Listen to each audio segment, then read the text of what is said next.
The first topic of our UG general students in economics for the development economics is the basic concept of development, meaning of growth and development, distinction between economic growth and economic development. So today I will discuss the basic concepts of development, and consequently we also discuss the growth versus development. What is the growth and what is the development? So first, we'll give an overall idea of economics and development studies. The study of economic development is one of the newest, most exciting, and most challenging branches of the broader disciplines of economics and political economy. Although one could claim that Adam Smith was the first development economist and that his Wealth of Nations, which was published in 1776, was first emphasis on economic development and the systematic study of the problems and process of economic development in Africa, Asia, and Latin America has emerged only over the past decades.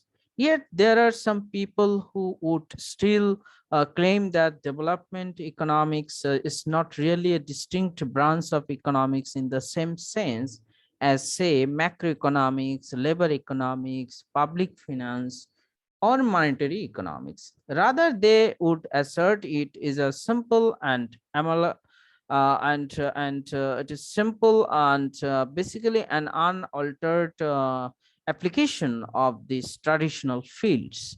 Traditional fields means the labor economics, public finance, etc. But with a specific focus on the individual economics of Africa, Asia, and Latin America. So we disagree with the viewpoint, although development economics often draws on relevant principles and concepts from other branches of economics in either standard or modified form. For the most part, it is a field of study that is rapidly evolving its own distinctive analytic and methodological identity. Development economics is not the same as the economics of advanced capitalist nation, that is modern or new classical economics, nor is it similar to the economics of formerly centralized, that is the socialist economics, that is a Marxist idea. It is nothing more or less than the economics of contemporary poor underdeveloped nations with varying ideological orientations, diverse in cultural background, and very complex yet similar economic problems that usually demand new ideas and novel approaches. So in this concept, we will discuss the nature of development economics, and there are three types of nature of the development economics, that is the traditional economics, political economy, and development economics. Traditional economics is concerned primarily with the efficient, least cost allocation of scarce productive resources and with the optimal growth of these resources over time, so as to produce an ever expanding range of goods and services. By traditional economics, we simply mean the classical and new classical economics thought in our economics discipline. Traditional new classical economics deals with an advanced capitalist wood of perfect markets. What is the markets? Market is the relationship between buyer and seller.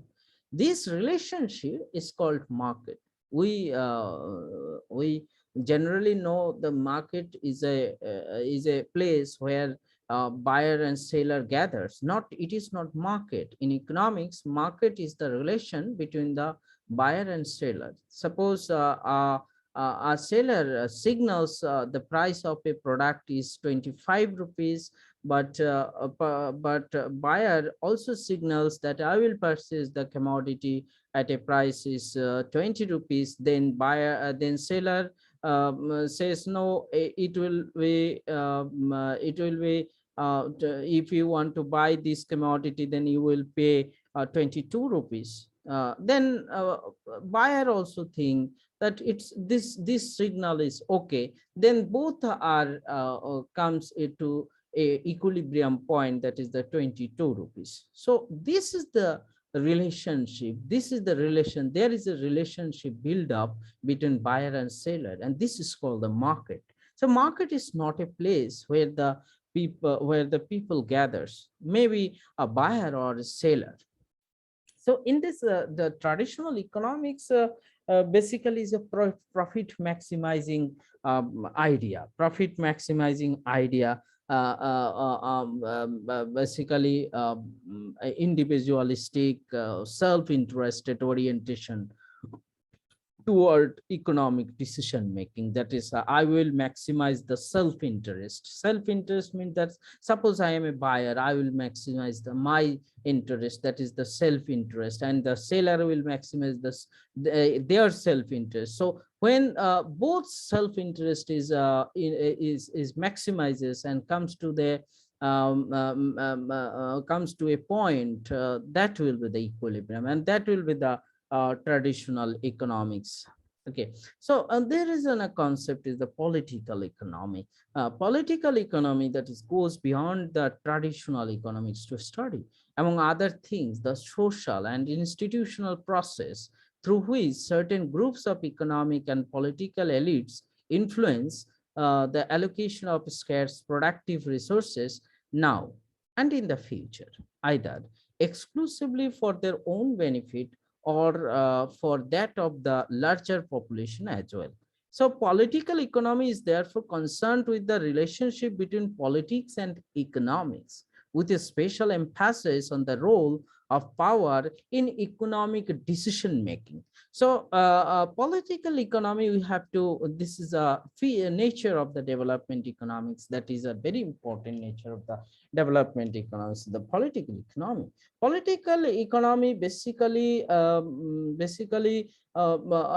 already said that this is the relationship between politics and economics, and this emphasizes on the policy decision making or economic decision making by the power. So next is the development economics, where we will concentrate now. Development economics has an even greater scope. In addition to being concerned with the efficient allocation of existing scarce productive resources, that means development economics also allows to give an idea that whether resources are allocated efficiently, or that means such as poor poor will be benefited by the BPL card or other facility provided by the government, which was financed by the tax from the rich person, or the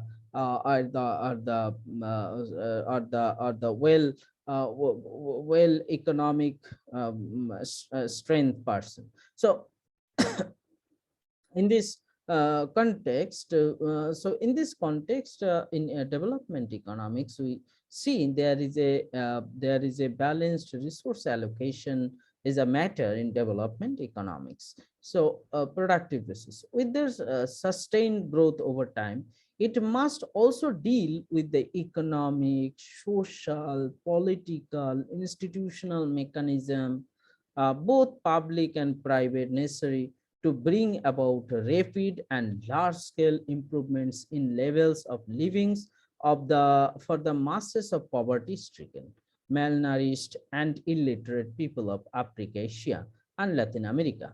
Unlike the more developed countries, that is, and in the less developed countries, most commodity and resource markets are highly imperfect. Consumers and producers have limited information. Major structural changes are taking place in both the society.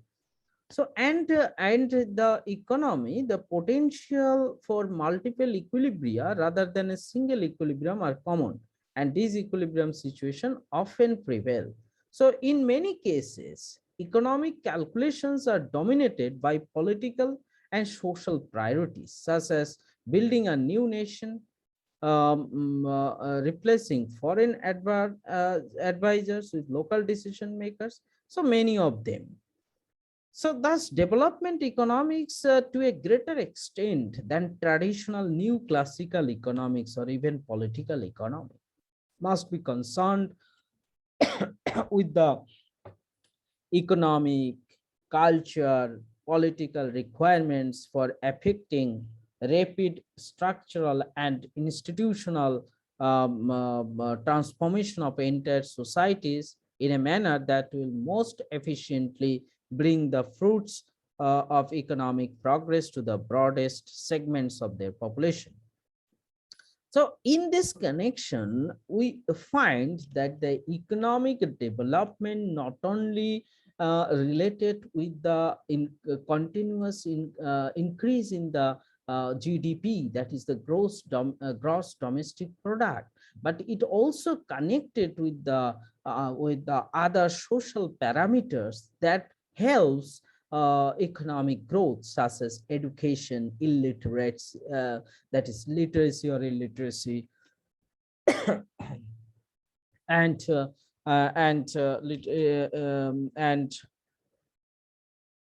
malnutrition. So malnutrition, child mortality, etc. This is the social parameters which are also involved in the economic development. So economic growth is a continuous increase in the gross domestic product, whereas development is not only an increase in continuous increase in GDP, but also other social parameters, socio-economic parameters such as literacy, etc., will be more reliable. That means a country is a developed country, or a developed country. That country will be more the people of that country will be more educated. Their culture will be very good. The culture will be good. Malnutrition will be low. Child mortality will be low. Female or human trafficking will be low, such as sanitation will be high, etc. So growth is concerned with the GDP. So GDP increases in a nation that does not permit that nations is developed. But because development is a greater concept rather than growth, growth basically connected with the GDP, but development is also connected with GDP and other socio-economic parameters. That a country achieves high growth, that does not permit that country is a developed country, because other socio-economic parameters already I described should be further improvement. So now this is the idea of the nature of development. So we will discuss the traditional economics, which is called the traditional economics, then the political economy. What is the political economy? Comes to the development economy. Now we'll go the important role of values in development economics. Economics is a social science. Economics is a subject or discipline of a social science sector. It is concerned with the human beings. Without human beings, we can't describe the economics and the social system by which they organize their activities to satisfy basic material needs such as food, shelter, clothing. This is the fundamental rights. You can say that development is also connected with the fundamental rights. Yeah, and non-material wants. So material wants, you can say that food, shelter, clothing, and there are also non-material wants of the human beings, that are the education is a non-material, that's the knowledge, non-material, spiritual fulfillment, etc. Because there are social scientists and economists face some what unusual situation when which the objects of their studies human beings in the ordinary business of life, their own activities are rooted in the same social context. Unlike the physical science, the social science of economics can claim neither scientific laws nor universal truths. In economics, there can only be tendencies, and even these are subject to great variations in different countries and cultures and different times. So many so-called general economics models are in fact based on a set of implicit assumptions. So development economics is not a final, so economics the theory or any context is not final. This is the this depends on the or any model of the economic depends on the implicit assumptions about human behavior. And from human behavior, already you have to understand that human behavior we have discussed in the consumer behavior, already you have studied, and economic relationship that may have little or no connection with the realities of developing economics. So it is necessary, therefore, to recognize from the outset that ethical or normative values premises about what is or is not desirable are central feature of the economic discipline in general and of development economics in particular. So now we will focus that economics as a social system, the need to go beyond simple economics. So economics and economic system, especially in the developing world, must be viewed in a broader perspective than the postulated by traditional economics. Okay, they must be analyzed within the context of overall social system of a country, and indeed within an international and global context as well. By social system, we mean the interdependent relationship between economic and non-economic factors. The non-economic factor includes attitude toward life, work, and authority, public and private bureaucratic, legal and administrative structures, pattern of kinship and religion, cultural traditions, systems of land tenure, etc., etc. So now we will focus, what do we mean by development? What is the development? So because the term development may mean different things to different people, it is important at the outset that we have some working definition or core perspective on its meaning. Sorry. Without such a perspective or some agreed on measurement criteria, we would be unable to determine which country was actually developing and which was not. So this will be our task. So how do we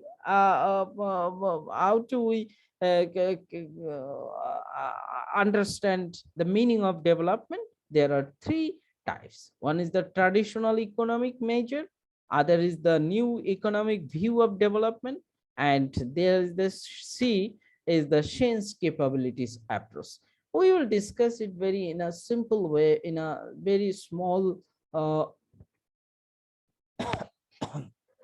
sorry, simple way. So first we will traditional economic measurement, how we will understand that.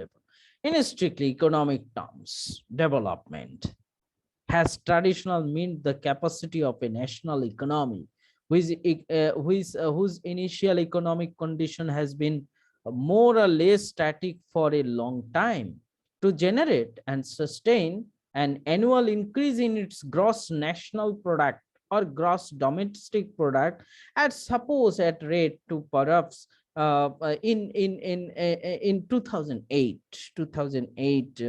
9, in this time India's national gross national product or GDP was very high. So it was approximately 8%, over 8%. So suppose the GDP growth rate or GNP growth rate has increased from 5% to 7% or more. What is the meaning? Suppose in this context, the traditional economic nature, we will traditional how we will define the development through the traditional economic measure. The traditional economic measure just only focuses on the GNP or GDP growth in a nation. That a major gross domestic is also the difference between we are not. So when GDP increases or GNP increases, we the traditional economic measures illustrate or states that a country is now going to the development point of view. So a common alternative economic index of development, that is that is a common phenomenon of economic index of development, has been the use of rates of growth of income per capita. This is per capita income. That is, per capita income increases. That means per capita income of real or nominal, maybe anything, increases. That's then the country achieving the economic development. So traditional economic measures also focus that economic development in the past has also been typically seen in terms of the planned alteration of the structure of production and employment, so that agriculture share of both the declines and that of the manufacturing or the agriculture sector is a primary sector, and the structure of the production, that is our, and the employment, that is the service sector, so that a manufacturing service increases. Because according to traditional economic measure, they follow that how the nation will increase GDP or GNP. In this case, so they have to emphasize on the manufacturing industry, and also on the manufacturing industry is just only production, how to increase the production. That's why they emphasize, they gives importance on the manufacturing and service industry increases. So on the other hand, they have to decrease the agriculture sector production. They swing their economic motive from primary sector to secondary or tertiary sector, because they think that from the tertiary or secondary sector will increase more per capita income, and when the per capita income will increase, that means there is a economic development. So traditional economic measure is just only it is said that when GNP or per capita income will increase, then country will get economic development. And in this context, how it will possible when the GDP will increase, the economic development will happen in a nation. In this context, prior to the 1970s, the last, at least, development was nearly always seen as an economic phenomenon in which rapid gains in overall and per capita GNP growth would either trickle down to masses in the form of jobs and other economic opportunities, or create to the necessary condition for the wider distribution of economic and social benefits of the growth. So earlier we discussed is that development economics means not only increase in GDP, but also it is also related with the other factors, that is non-material factor, the education, knowledge, etc., etc., malnutrition, and and child mortality rate, lower human trafficking rate, etc., etc., also connected with the economy. So in the traditional economic viewpoint, they think that when GDP will increase, and from the trickle down effect thesis, that is trickle down effect thesis, that means when we sorry, when according to trickle down effect theory, the growth in GDP will perpetuate to the all the common people. So this is what the idea. Then there is the new economic view of development. Then the experience of the 1950s and 1960s, when many developing nations did realize that the economic growth and targets, but the levels of standard of living is a very important.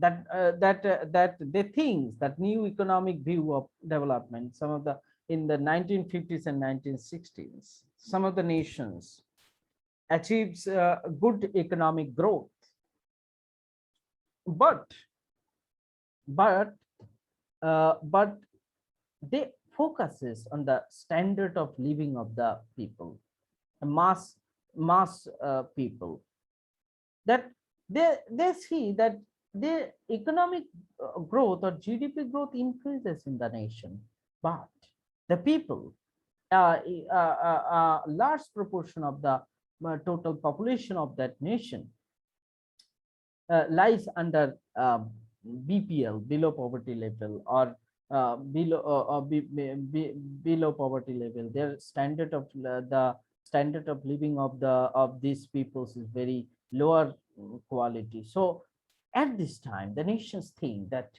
that GDP increase does not permit that there will be the economic development. So an increased number of economists and policymakers uh, have seen that the elevation of direct attacks on widespread absolute poverty, relative poverty, increasing inequality in income distribution. So this was the social crisis, that when GDP growth increases, then that does not permit that income will distributed equally among all the people of a nation. So when I already said that in 1950s or 1960s century, the economists and social scientists have noticed that there is some of the nations achieves good growth in economy, but inequality, income inequality, poverty also increases in that nation. So there is a large section of the people where the marginalized society, the marginalized. So in this short, during the 19th century, economic development came to be redefined in terms of the reduction or elimination of poverty, inequality, and unemployment within the context of growing economy. So in this context, when they said that economy is now growing, but consequently, poverty, inequality, unemployment also increases. So the tension of the policymakers, social scientists, economists has increasing. They think, according to traditional economic measures, that through the trickle down effect, the income or the GDP or the economic value or income will distribute it among the common people through the trickle down effect, but it has not happened. So at this moment, the other phenomenon increases, and that have to attached with the development, and this is the new economic view of development comes to our to our to our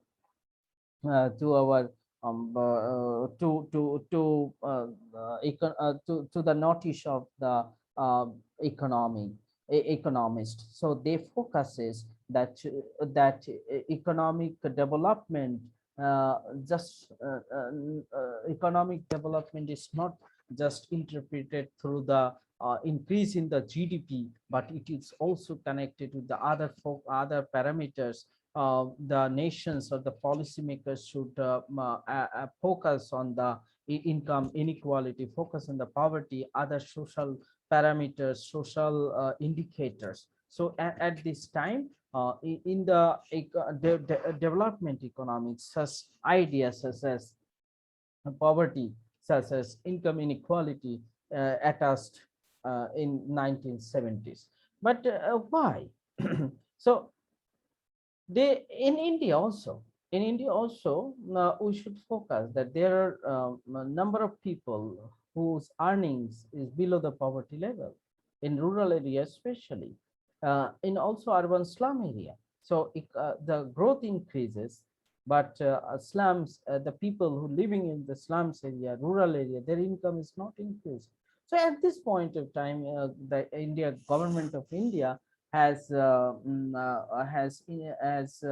launched several programs to alleviate poverty and to increase the income, and how to people will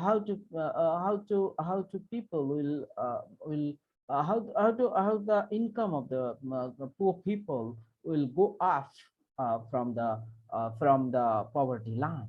In this context, that in GDP increases, but such as in India, there are many peoples whose uh, income uh, lies below the poverty level.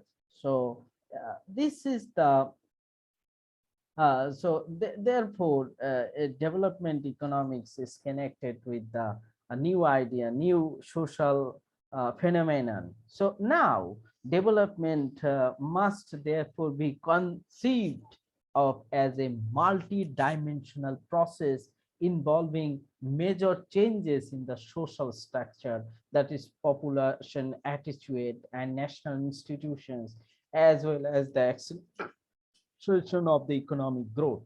Yeah, and what are the regions to increase the poverty when economic growth also increases? At this time, they have to the economist or social scientist have gives a premium to find out the factors of economic growth and which factors are responsible to people to increase poverty inequality. So they have to start to search the factors such as education. Education is an important factor to increase the income, to overcome the to overcome the poverty level. So at this time, so economic is also education. Sorry, education is also an important factor. But education was not related with the economic development before 1950s. They think that only economic growth or GDP growth will achieve if a nation earn more wealth, if production in manufacturing service sector increases, then poverty will alleviate. But it was not possible for this time. So the reduction of inequality and eradication of poverty is also an important focus with the growth of GDP. So development in its essence must represent the whole of change by which an entire social system turned to the diverse basic needs and desire of individuals and social groups within that system. So now the last topic, that is Amartya Sen, Nobel laureate Amartya Sen, provides another idea, that is capability approach. The capability approach, the view that income and wealth are not ends in themselves, but instruments for other purposes, goes back at least as far as Aristotle. Amartya Sen, the 1998 Nobel uh, laureate in economics, argues that the capability to function is what really matters for status as a poor and non-poor person. As Sen put it, in the double quotation that economic growth cannot be sensibly treated as an end in itself. Development has to be more concerned with enhancing the lives we lead and the freedom we enjoy.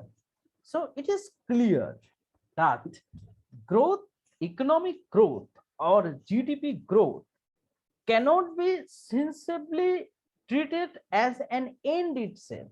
অর্থাৎ যে economic growth শেষ কথা নয়, that means development has to be more concerned with enhancing the lives we lead and the freedoms we enjoy. That in a nation, in effect, Shane argues that poverty cannot be properly measured by income or even by utility as conventionally understood. What matters is not the things a person has, যে এক ব্যক্তির কাছে কি আছে, or the feelings this provide, but what a person is or can be and does or can do.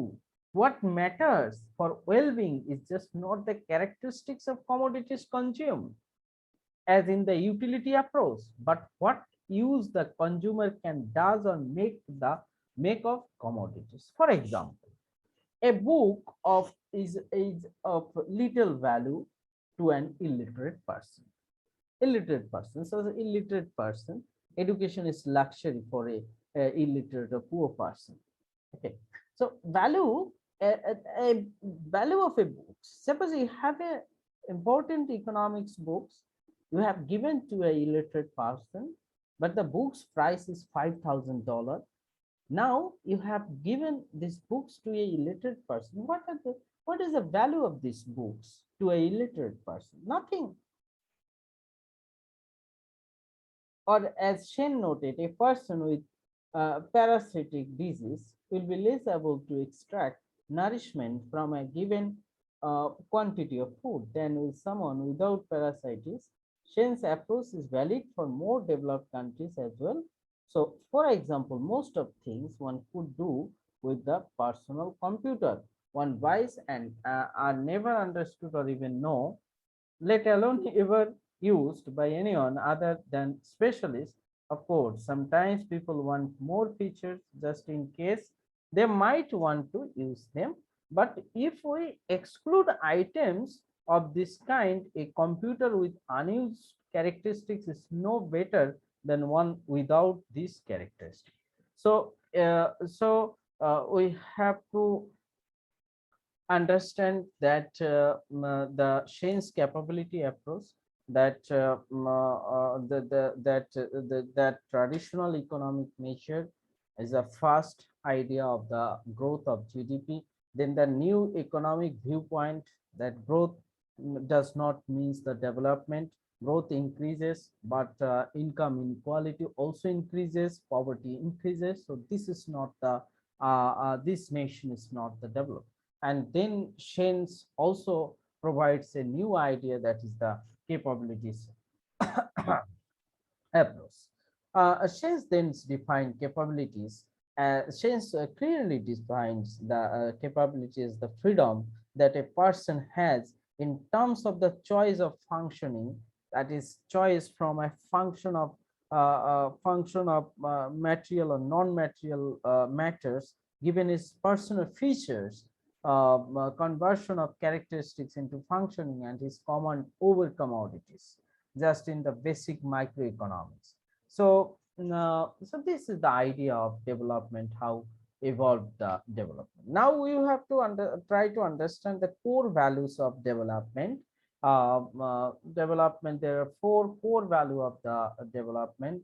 The core value of the development, it is and then the sustains the ability to meet basic needs, self-esteem to be a person, freedom from servitude, and the 3 objectives of the development. Okay, so a core value of development, we will briefly discuss it in our section. Core values of development. So already we will say that it is possible then to define or broadly conceptualize what we mean when we talk about development as a sustained elevation of an entire society and social system toward a better or more human life. What constitutes the good life is a question as old as a philosophy and humankind, one that must be periodically reevaluated and served afresh in changing environment of the world society. So there are the core values of economic development, that is the sustains, that's the sustainable development, self-esteem, freedom. So three are the core value, common goals by all individuals and societies. Sustains, and this is the sustainable development, ability to meet basic needs. All peoples in this sustainable development sustains. All people have certain basic needs, without which life would be impossible. That is the basic needs: food, clothes, education. These are basic needs of the fundamental rights of our of a nation, of general peoples. So when any of these is absent or in critically short supply, a condition of absolute underdevelopment exists. So food, shelter, health, protection, such things, if any short supply of these things, so there is a underdevelopment, absolute underdevelopment will exist in an economy. So a basic function of all economic activity, therefore, is to provide as many people as possible with the means of overcoming the helplessness or misery. And then the self-esteem, to be a person. The the the basic objective of a good life is a self-esteem, a sense of oath, a sense of dignity, a sense of self-respect, of not being used as a tool by others for their own ends. So all peoples and society seeks or requires some basic form of self-esteem, although they may call it, that is identity, dignity, respect, honor, or recognition. So this is the basic idea of the self-esteem. Every person or every people, all peoples and all the societies has a basic form of self-esteem through the authenticity, identity, dignity, respect, or recognition. That development increases, growth, GDP increases, other parameters of the development also functioning well. That means less poverty, less inequality, less child mortality rate, less human trafficking, good sanitation in nation, but there is no dignity, there is no honor, there is no recognition. So nation is not in a development stage. Then we will get the freedom. All are present. There is a sustenance, there is a self-esteem, but freedom is not uh, freedom to speech is not present in a nation. Then sorry. Value we suggest, so in this context, that freedom here to be understood in sense of emancipation, uh, uh, uh, emancipation from alien, alienation, material conditions of life, and from social servitude to nature, ignorance, other people, major institutions, and dogmatic beliefs, superstitions, especially that one's poverty is one's predestinations, that is the birth accident will create your fortune, that you born in a poor family, then you will be also poor in your future life. You will spend in your whole life with the poverty. So poverty. So so your birth accident, that just you accidentally born in a poor family, and it creates a problem. It creates your fortune. It creates your future lifestyle. So there is a problem of freedom from servitude. You born with poverty, you live with poverty, and you die with poverty.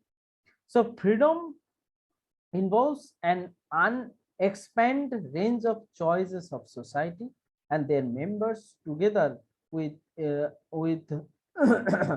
minimization of external constraints in the pursuit of some social goal we call development.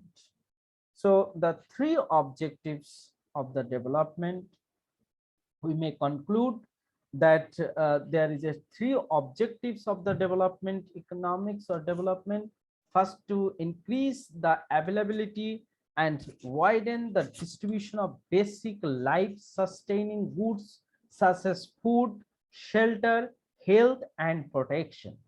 To raise the levels or standard of living, including in addition to higher education, higher incomes, the provision more jobs, better education, and greater attention to culture and human values, and to expand the range of economic and social choices available should be available to all the individuals of the nations without any discrimination of caste, creed, sex, or religion. So now we will come to the conclusion that development economics is a distinct and yet very important extensions of both traditional economics and political economics. So while necessarily also concerned with efficient resource allocation and steady growth of aggregate output over time, development economics focuses primarily on economic, social, and institutional mechanism needed to bring about rapid and large-scale improvements in levels of living of the masses of poor people in developing nations. So development is the problem of the underdeveloped or developing nations. So the development is not the problem of the developed nations, because already they developed. So it is clear that uh, that uh, that uh, that uh, that that development means finally development means good resource allocation, that all the resources in a nation will be should be distributed equally. That is this resource allocation.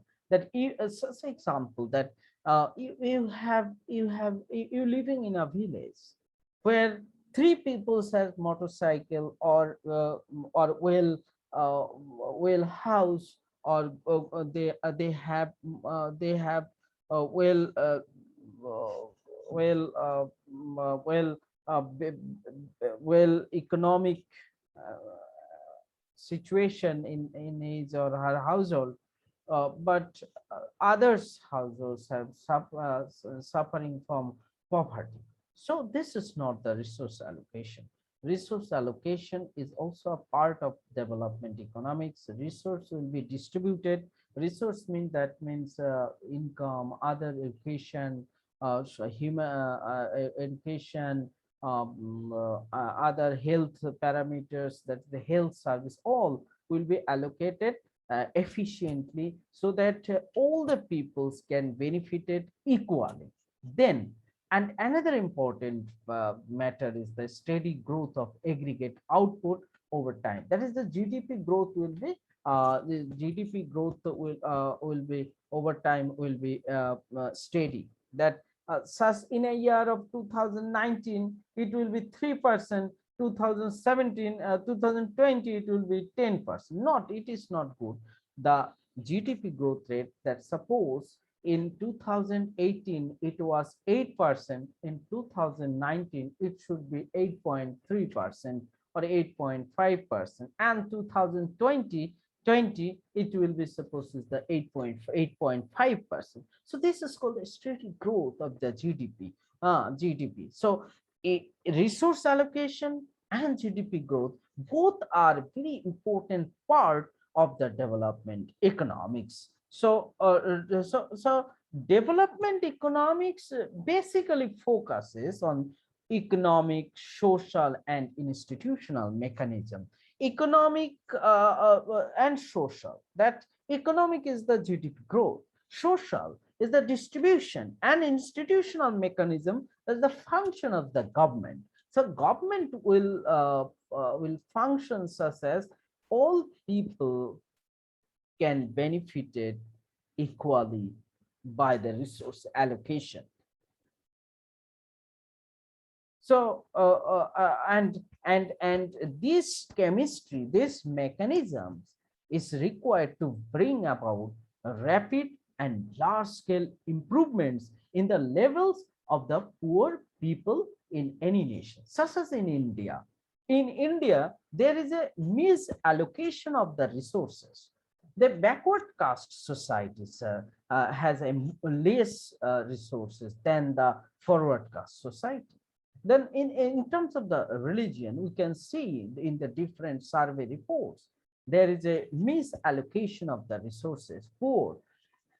And but the GDP growth is in India's GDP growth is compared to the developed nations, but there is a important problem that the income, there is a high income inequality, there is a poverty, there is a less sanitation used is used there are more people in India till now, they are do not use good sanitation.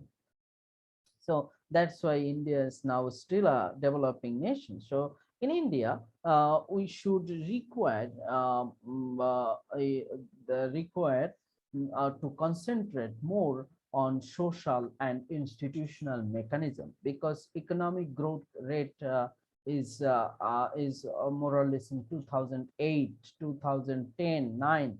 The economic rate growth rate was very high, and but we have a social problems in India. We have a institutional mechanism failure in India. So, so we should focus on economic growth as well as social and institutional mechanism to achieve rapid and large scale improvements of the poor people, of the backward caste society, and other marginalized communities. So our objective will be to decrease the polarization. Polarization means in any nations, it is unprecedented that there should not be any polarization, that there is a group of people who is a poor, there whose peoples those are can't earn per day $1, that is the 75 rupees. So this is a group of society, group of people in India as a polarization. So there should not be polarization. Polarization is not a good of any nation. So this is your first classes. I hope that you have understand what is economic development, and how we will distinct between economic development and growth.